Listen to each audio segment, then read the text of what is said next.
Okay, here's one that I could not wait to record, and you're gonna have to forgive my wandering eye because I do have some notes kind of right off here in the background.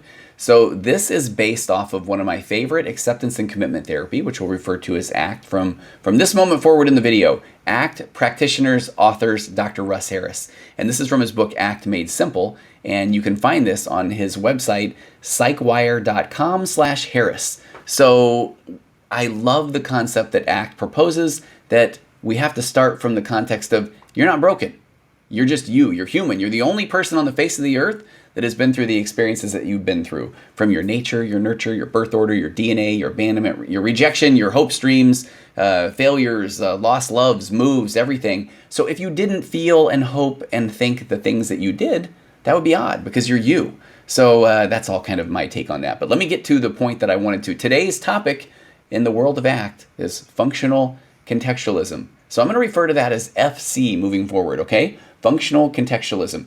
Let me give you an example. I'm horrible with these experiential exercises, but sit back and I want to paint a picture. This isn't too big of a picture to paint, but I want you to imagine a chair with 4 legs.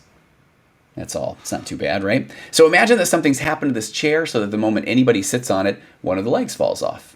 Are you still with me? So would you describe this chair as broken or faulty or damaged? Or would you call it a dysfunctional chair, maybe even a maladaptive chair? And I feel like if you're probably being very honest with me, you're going to say, yeah, I would call it one of those. I have already run into people when I've done this exercise in my office. People will say, okay, I know he's headed somewhere with this. So no, not necessarily. But for the sake of this argument, would you call that a broken chair? I think the most of us would say yes. So Dr. Russ Harris says, I've asked this question to many hundreds of therapists, and they always answer yes to at least one of the above, that it is faulty or damaged, maybe dysfunctional or maladaptive. So he said the problem is this, that it's an instinctive answer, sure. Yeah, there's something wrong or faulty or flawed in the chair, forgets to take into account the all-important role of context. So he now encourages you to, I invite you now to think laterally. Think of at least 3 or 4 contexts in which you could say that this chair functions very effectively to serve our purposes. So give it some thought. Okay, if you've thought of any reason why, and sometimes, I will be honest, sometimes clients say, I can't come up with anything. And other times they'll have a couple of these examples that Russ Harris puts in this book, House of ACT. So he said, did you come up with some? Here are a few. Playing a practical joke, creating an exhibition of broken furniture, finding props for a clown's act or a comedy show, demonstrating design flaws in a furniture making class, maybe even improving balance, coordination, and muscle strength, i.e. you try sitting down on a 3-legged chair without making the leg fall off. Or, my personal favorite, hoping to injure yourself so you can get a compensation claim at work. So in all of these contexts, the chair functions very effectively to serve the purpose in that context. So if you are trying to get a core workout, you want 3 legs on that chair. So this example illustrates how FC, functional contextualism, gets its name because it looks at how things function in a specific context. So from the viewpoint of FC, no thought or feeling or memory is inherently problematic or dysfunctional or pathological. And again, all credit to Russ Harris. I'm reading from the sample chapter of this chapter 3 of A House of ACT. So he says that it all depends on the context. So any context that includes cognitive fusion, which means believing these stories my brain is telling me that I'm not enough or that this bad thing might happen, or experiential avoidance, which is another one of my favorites, which means, I don't know, I'll do it later. I'll do it on Monday. I'll start the diet on Monday. I'll start at the beginning of next month. That's experiential avoidance. In those contexts, cognitive fusion, experiential avoidance, then our thoughts and our feelings and our memories, they do often function in a manner that could be viewed as toxic or harmful or life distorting. However, in a context which includes diffusion, so it's hearing those stories my brain's telling me, maybe even thanking my brain for that, but diffusing from that thought and getting back to something that's important to me. A value-based goal, for example. But in doing that, or acceptance, and that's that whole point of, hey, I'm having these thoughts and feelings and emotions because I'm a human, because I'm the only version of me that's ever walked the face of the earth. That's acceptance. And then using a little bit of mindfulness to kind of recognize, note the thoughts. I've got plenty of thoughts coming.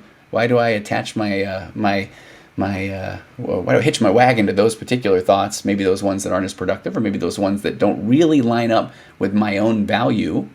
In those scenarios, then the same thoughts or feelings and memories function differently. They have less of an impact or an influence over us because we're viewing those thoughts and emotions and feelings in context. They still might be painful, but they are no longer toxic or harmful or life distorting, or they don't even hold us back from a valued living, as Russ Harris said. And so here's the last thing I want to share in this one, this kind of deep, fun psychological dive here on a Monday morning. But most of the models of psychology, Russ Harris goes on to mention, are based on a philosophy called mechanism. This one kind of blew my mind. Mechanistic models treat the mind as if it was a machine that's based on this built up of lots of separate parts. So problematic thoughts and feelings are then seen as faulty parts of the machine, or they're errors in the structure of the machine.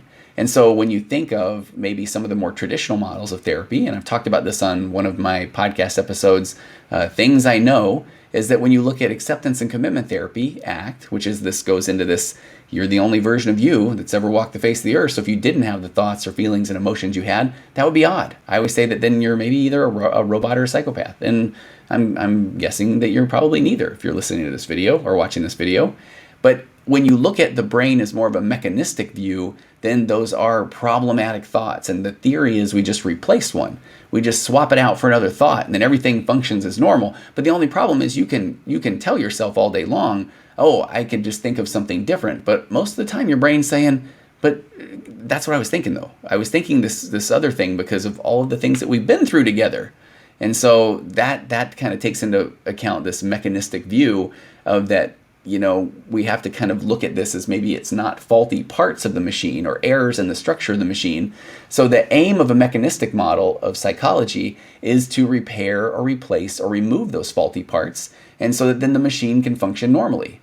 And Russ goes on to say mechanistic models of psychology assume that there are such things as inherently dysfunctional or maladaptive or pathological thoughts or feelings or memories. So in other words, there are memories and thoughts or feelings, emotions, urges, schemas, narratives, ego states, core beliefs, and so on, which are fundamentally problematic, dysfunctional, or pathological. And much like the faulty chair, they need to be fixed or removed.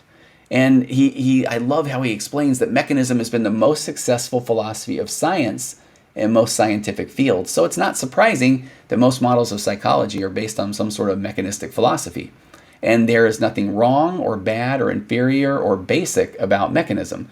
He says, wrap this up, but Dr. Harris is saying he's merely emphasizing that functional contextualism is a radically different philosophical approach to the mainstream, and so then naturally it's going to lead to a different way of doing therapy. And that way of doing therapy has been a bit of a game changer in my office, because when you start with the concept of, hey, you're okay, you're not broken, but let's figure out what really is important to you, what your values are, and then let's act in accordance with your values.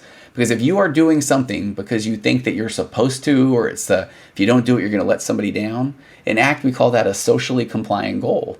And Dr. Stephen Hayes, the founder of ACT, says that if you are living your life full of these socially compliant goals, your motivation to do so is weak and ineffective because it goes against your sense of who you are, your sense of self. So that is why I wanted to share this message of functional contextualism. You can sound nerdy today, you can sound psychologically very intelligent and smart today, but just recognize that let's start moving away from that mechanistic view of the mind, that it isn't full of these faulty or broken parts. It's full of these thoughts, emotions, and feelings that you have because you're you. But then what do we do with them? So that and so much more. You can find information about that, whether you search for Russ Harris's books, The Confidence Gap, House of ACT, or Dr. Stephen Hayes, A Liberated Mind, or you can find a lot of this information on my podcast, The Virtual Couch. So go on, have a great day, and kind of kick this around for starters. That look at some things in context, and I think that you're gonna have a fun time with that throughout the day. I'll see you next time on The Virtual Couch.